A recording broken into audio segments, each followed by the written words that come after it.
So Jekyll, you've talked about how vulnerable the machines are, and we just watched in real time, we watched the Iowa caucuses melt down. They use the same kind of equipment and machines as they use in elections. What do you think happened in Iowa? So the website for the company that made that application, ironically, the company's name is Shadow Inc. The program that they created has absolutely no security within it.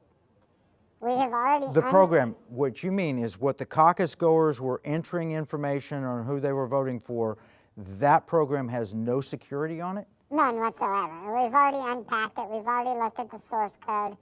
The password was, I can't say the name, but it's a 4-letter word for the event that was going on in the state that it was in. Wow.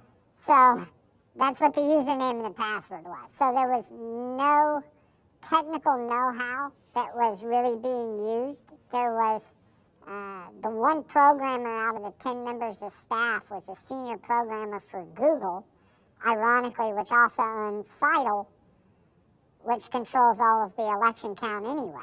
Now, I don't know about any of the ownership of these things. I'll just have to take your word for it from your perspective. But what you're saying is that there's no wonder there was chaos there. Correct. Basically, it was just a method for them to get a lot of money for something that those election companies were already able to do. Because in that state, you have ES&S, Dominion, and Unisys, who runs all of their election, which 2 out of 3 of those we've talked about previously, having completely unsecure systems, but they have programs for doing a vote count to be able to get that information in real time. So the fact that they went to Shadow Inc. to get that information, there was no reason for it. Now, DHS came out immediately and said there was no hacking. How could they say that given what you've just shared with us?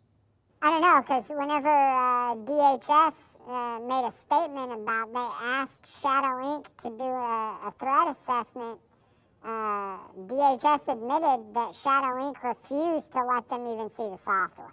Wow.